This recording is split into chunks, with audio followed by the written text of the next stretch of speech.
Hi friends, எல்லாருக்கும் வணக்கம் and welcome back to my channel Viji's lifestyle. எல்லாரும் எப்படி இருக்கீங்க? சூப்பராக இருக்கீங்கன்னு நினைக்கிறேன். இன்னைக்கு ஒரு கேஷுவலான ரொட்டீன் vlog மாதிரி தான் பார்க்க போகிறோம். சண்டே மார்னிங்லேருந்து நெக்ஸ்ட் டே மார்னிங் வரையிலான ரொட்டீன் தான் பார்க்க போகிறோம். Daily morning 6 to 6:30 எழுந்துடுவேன். அதே மாதிரியே சண்டே அன்னைக்கு காலையில் சீக்கிரமாகவே எழுந்திரிச்சிட்டேன். முந்தின நாள் மாவு ஆட்டி வச்சுருந்தேன். அதெல்லாம் கீழே செஞ்சிருச்சு பொங்கி. அந்த இடத்த ஃபுல்லாக க்ளீன் பண்ணிவிட்டு மாவு ஃப்ரிட்ஜில் எடுத்து வச்சுட்டேன். 9 o'clock மேலே தான் இட்லி ஊற்றுவேன். அப்படிங்கிறதால பொங்கிடுச்சுன்னா என்ன பண்ணுறதுன்ட்டு ஃப்ரிட்ஜில் எடுத்து வச்சுட்டேன். மேக்ஸிமம் சண்டேல தான் வெஜிடபிள்ஸ்லாம் வாங்கலான்ட்டு மார்க்கெட் போவோம். அதனால் பிரேக்ஃபாஸ்ட் கம்ப்ளீட் பண்ணிவிட்டு அதுக்கப்புறம் சந்தைக்கு போயிட்டு ரிட்டன் வந்ததுக்கு பிறகு தான் லஞ்ச் எப்போவுமே பண்ணுவேன். அன்றைக்கி லஞ்சுக்கு நான் முந்தின நாளே பிளான் பண்ணியிருந்தேன். வீடியோஸ் போட்டு ரொம்ப நாள் ஆகிடுச்சு. அதனால் இன்றைக்கி நார்மலாக பிரியாணி ஆல்ரெடி நிறைய வீடியோஸில் ஷேர் பண்ணியிருப்பேன். பிரியாணி பண்ணிவிட்டு நம்ம சிக்கன் சுக்கா ரோல் பண்ணிடலாம். ஸோ வீடியோஸ் எடுத்த மாதிரி இருக்கும். நமக்கு கொஞ்சம் சீக்கிரமாக குக் பண்ண மாதிரி இருக்கும்ட்டு காலையிலே எல்லாம் பிளான் பண்ணியிருந்தேன். காலையிலேயே பிரேக்ஃபாஸ்ட்டும் லஞ்சும் கம்ப்ளீட் பண்ணிட்டோம் அப்படின்னா மதியத்துக்கு மேலே நம்ம ரெஸ்ட் எடுத்துடலாம். அதுக்கப்புறம் ஈவினிங் டைமுக்கு நம்ம சந்தைக்கு போயிடலாம் அப்படின்னு தான் நான் பிளான் பண்ணேன். பட் வீட்டில் மாலை போட்டிருந்தாங்க அப்படிங்கிறதால நான்வெஜ் எடுக்க முடியல. காலையில் ஒரு கப் டீ மட்டும் போட்டு குடிச்சிட்டு சரி இட்லி ஊற்றி இன்றைக்கி குருமா பண்ணிடலான்ட்டு இட்லி பொடி காலி ஆகிடுச்சு. அதனால் இட்லி பொடி தான் ப்ரிப்பேர் பண்ணிட்டு இருந்தேன். இட்லி பொடி ஒரு டைமும் ஒரு மாதிரி பண்ணுவேன். எள்ளு ஆட் பண்ணி பண்ணுவேன், கடலைப்பருப்பு ஆட் பண்ணி பண்ணுவேன், இல்லை பூண்டு கருவேப்பிலை ஆட் பண்ணிலாம் பண்ணுவேன். இன்றைக்கி பார்த்திங்கன்னா உளுந்து ஆட் பண்ணிவிட்டு கருவேப்பிலையும் நிறைய ஆட் பண்ணி இந்த இட்லி பொடி பண்ணிடுறேன். இது ரொம்ப ஈஸி, ரொம்ப சீக்கிரமாக பண்ணிடலாம். நம்ம ஒரு கப் உளுந்து எடுக்கிறோம் அப்படின்னா அது நல்லா செவந்ததுக்கு பிறகு அதில் 20 25 காஞ்ச மிளகாய் ஆட் பண்ணி அதை நல்லா ஃப்ரை பண்ணி எடுத்துக்கணும். அதை ஒரு பிளேட்க்கு ட்ரான்ஸ்ஃபர் பண்ணதுக்கு பிறகு கருவேப்பிலை இந்த இட்லி பொடிக்கு நிறைய ஆட் பண்ணணும். அதை நல்லா ட்ரை ரோஸ்ட் பண்ணிவிட்டு நமக்கு கையில் எடுத்தோம் அப்படின்னா உடையிற மாதிரி இருக்கணும். ஈரப்பதம் இல்லாமல் அதையும் நம்ம ஃப்ரை பண்ணிவிட்டு பிளேட்டில் ஆற வச்சிடலாம். இது ஆறுற கேப்லேயே குருமாவுக்கு தேவையானதெல்லாம் கட் பண்ணி எடுத்துக்கிட்டேன். ரீசன்ட் டேஸில் காலையில் தூக்கத்தில் ரொம்ப அவாய்ட் பண்ணுற மாதிரி தான் இருக்குது. குழந்தை ஏஞ்சிக்கிறதுக்கு முன்னாடி காலையில் சீக்கிரமாக ஏஞ்சிட்டேன் அப்படின்னா நான் குக்கிங் ஒர்க்லாம் நான் ரிலாக்ஸ்டாக பண்ணுற மாதிரி இருக்குது. அதனாலேயே நான் அலாரம் வச்சாவது காலையில் சீக்கிரமாகவே ஏஞ்சிட்டு குக்கிங் ஒர்க் பார்த்துட்ருப்பேன். குருமானாவே சீக்கிரமாகவே பண்ணிடலாம். குருமா பண்ணுறதுக்கு மிக்ஸி ஜாரில் தேங்காய் கொஞ்சமாக தேங்காய் ஆட் பண்ணிவிட்டு அதில் 4 பல் பூண்டு, சோம்பு, அதுக்கப்புறம் பொட்டுக்கடலை இதெல்லாம் ஆட் பண்ணி அரைச்சிக்கிறேன். இஞ்சியும் அதிலே ஆட் பண்ணி அரைச்சிக்கிறேன். கடாய் ஹீட் பண்ணிவிட்டு அதில் 2 ஸ்பூன் அளவுக்கு ஆயில் ஆட் பண்ணிவிட்டு நம்ம கரம் மசாலா ஸ்பைசஸ்லாம் ஆட் பண்ணிக்கலாம். ஆயில் சூடானதுக்கு பிறகு அதில் பட்டை, கிராம்பு, ஏலக்காய் இதெல்லாம் ஆட் பண்ணிவிட்டு இதோட ஃப்ளேவர் இறங்கினதுக்கு பிறகு ஒரு பெரிய வெங்காயம் நீல வாக்கில் கட் பண்ணுது அதையும் சேர்த்துட்டு வெங்காயத்தை லைட்டாக வதக்கிக்கணும். வதங்கினதுக்கு பிறகு நம்ம தக்காளி ஆட் பண்ணிக்கலாம். தக்காளி கூடவே பச்சை மிளகாய் ஆட் பண்ணியிருக்கேன். காரத்துக்கு பச்சை மிளகாய் தான் ஆட் பண்ணுவேன். 5 to 6 பச்சை மிளகாய் ஆட் பண்ணியிருக்கேன். அது வதங்குற கேப்லேயே இட்லி பொடி அரைச்சிக்கணும். நான் ஃபஸ்ட்டு மிளகாயும் கருவேப்பிலையும் கொஞ்சம் ஆட் பண்ணி அதை ஃபஸ்ட்டு குறப்பாக அரைச்சிக்கிறேன். அதுக்கப்புறமா உளுந்து சேர்த்து லாஸ்ட்டாக நம்ம இதையும் சேர்த்து அரைச்சிக்கலாம். எல்லாத்தையும் சேர்த்து மொத்தமாக அரைச்சோம் அப்படின்னா மிளகாய் சரியாக அரைப்படாது. அதனால் மிளகாயை ஃபஸ்ட்டு நம்ம அரைச்சிட்டு அதுக்கப்புறம் நம்ம உளுந்து ஆட் பண்ணிவிட்டு அதில் பெருங்காய பொடி அப்புறம் தேவையான அளவுக்கு உப்பு சேர்த்து இதையும் நம்ம இட்லி பொடி பதத்துக்கு நம்ம அரைச்சி எடுத்துக்கலாம். இதை ஏர்டைட் பாக்ஸில் நம்ம ஸ்டோர் பண்ணி வச்சிட்டோம் அப்படின்னா சீக்கிரமாக நமுத்து போகாது.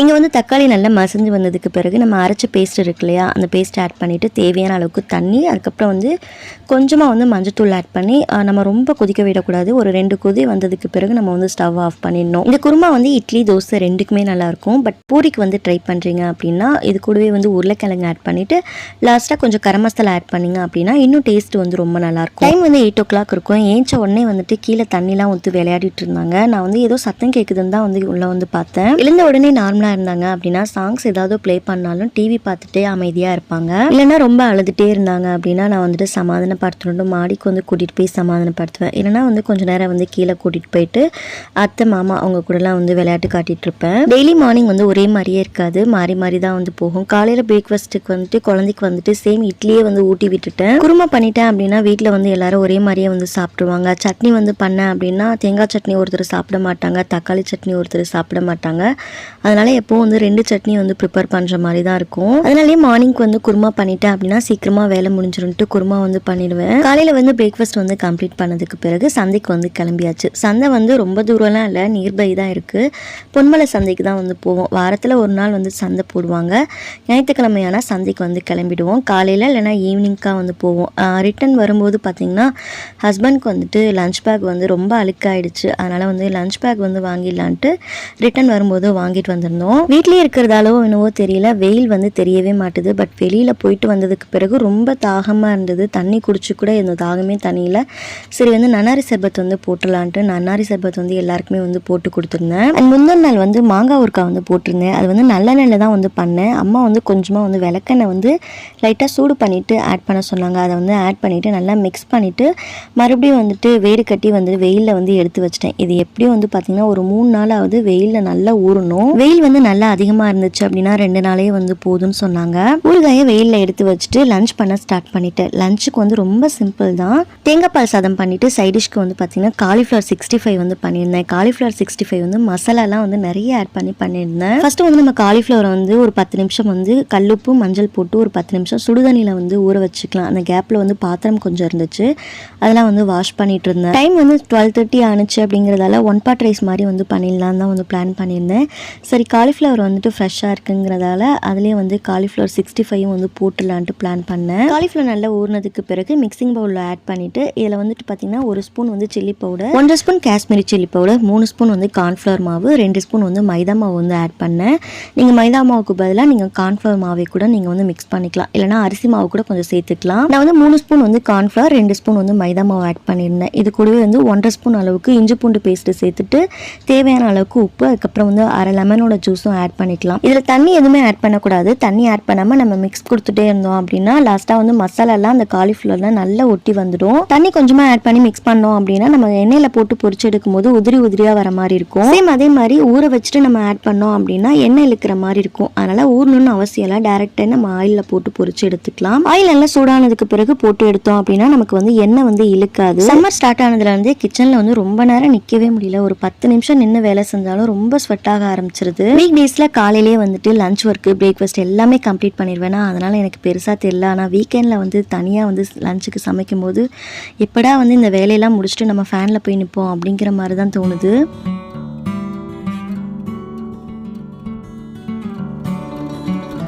நான் வந்து தேங்காய் பால் சாதம் நார்மல் ரைஸில் தான் வந்து பண்ணியிருந்தேன், பாஸ்மதி ரைஸில் பண்ணல. ரொம்ப நல்லா வந்திருந்தது.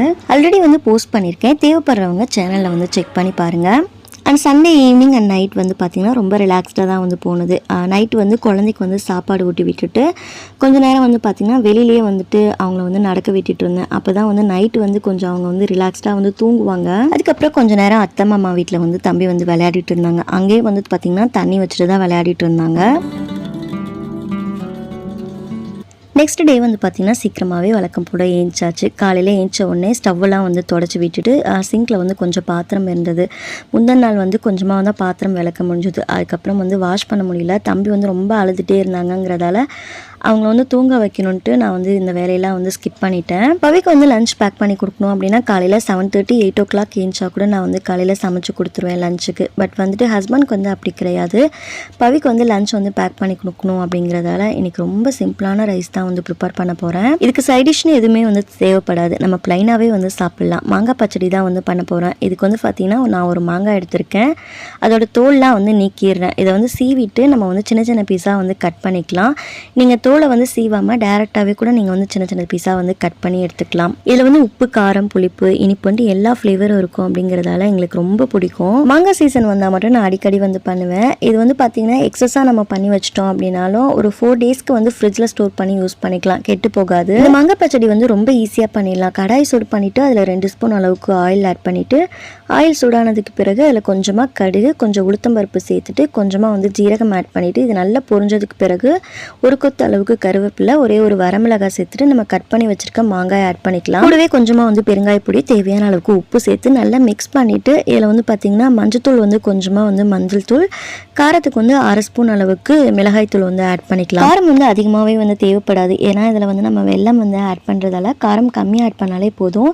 இதை நல்லா ஒரு மிக்ஸ் கொடுத்துட்டு இதில் வந்து நம்ம ஒரு 1/2 டம்ளர் அளவுக்கு தண்ணி ஆட் பண்ணிவிட்டு மாங்காய் வந்து நல்லா கொழிஞ்சு வர அளவுக்கு நம்ம வந்து குக் பண்ணி எடுத்துக்கலாம். மாங்காய் வந்து நல்லா இந்த அளவுக்கு வந்து வெந்ததுக்கு பிறகு நம்ம இதில் வெல்லம் ஆட் பண்ணிக்கலாம். நான் வெல்லம் வந்து லெமன் சைஸ் அளவுக்கு வெல்லம் எடுத்திருந்தேன். அதையும் வந்து ஆட் பண்ணிவிட்டு அந்த வெல்லம் கரையிற அளவுக்கு நம்ம வந்து குக் பண்ணால் போதும். வெல்லம் கரைஞ்சதுக்கு பிறகு நம்ம வந்து ஸ்டவ் ஆஃப் பண்ணிடலாம். லாஸ்ட்டாக ஆறின சாதத்தோட மிக்ஸ் பண்ணி லஞ்ச் வந்து பேக் பண்ணி கொடுத்து விட்டுருந்தேன். சாதத்தில் கொஞ்சமாக ஆயில் ஆட் பண்ணிவிட்டு முன்னாடியே நம்ம வந்து மிக்ஸ் பண்ணி ஆற வச்சிட்டோம் அப்படின்னா ரைஸ் வந்து ஒன்றோட ஒன்று ஒட்டாது. அதுக்கப்புறம் நம்ம வந்துட்டு வெரைட்டி ரைஸ்லாம் வந்து கிளறணும் அப்படின்னா நமக்கு வந்து உதிரி உதிரியாக இருக்கும். இந்த வீடியோ இதோட முடிச்சுக்கலாம். இந்த வீடியோ வந்து உங்களுக்கு பிடிச்சிருக்கும்னு சொல்லி நினைக்கிறேன். வீடியோ பிடிச்சிருந்தா லைக் பண்ணுங்கள். நீங்கள் இப்போ தான் சேனலுக்கு ஃபஸ்ட்டு அப்படின்னா மறக்காமல் சப்ஸ்கிரைபும் பண்ணி வச்சுக்கோங்க. இன்னொரு இன்ட்ரெஸ்டிங்கான ஒரு வீடியோவில் உங்களை சந்திக்கிறேன். அது வரைக்கும் பாய்.